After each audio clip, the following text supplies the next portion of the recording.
So just like in the United States, the only person for the job is the worst person for the job. Next Thursday, on the 285th day of the genocide in Gaza, at 1 p.m. in Strasbourg, the new European Parliament will vote on whether to approve Ursula von der Leyen for a second term as the President of the European Commission.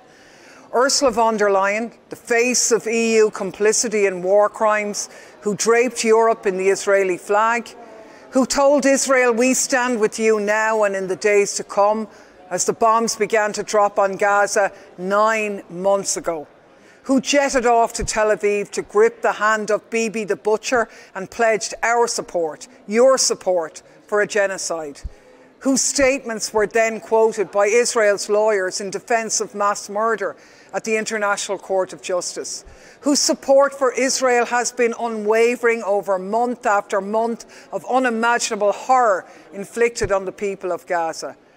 Why is she the candidate?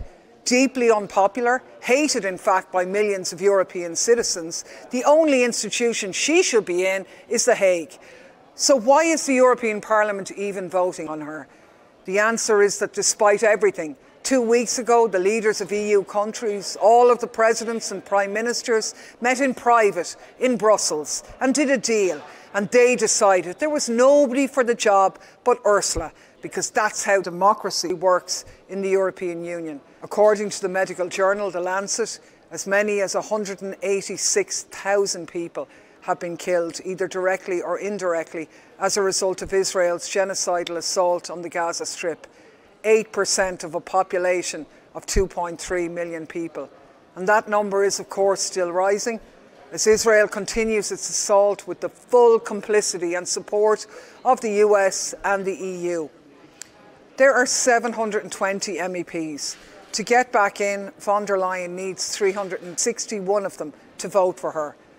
The only way to stop 5 more years of von der Leyen is to get in touch with all your MEPs now and let them know that this is a red line issue for you. No to genocide means no to Frau genocide, categorically, unequivocally, without exception. But there's a catch. It's a secret ballot. In true democratic fashion, you're never going to be allowed to know how your MEPs actually voted. They don't have to tell you.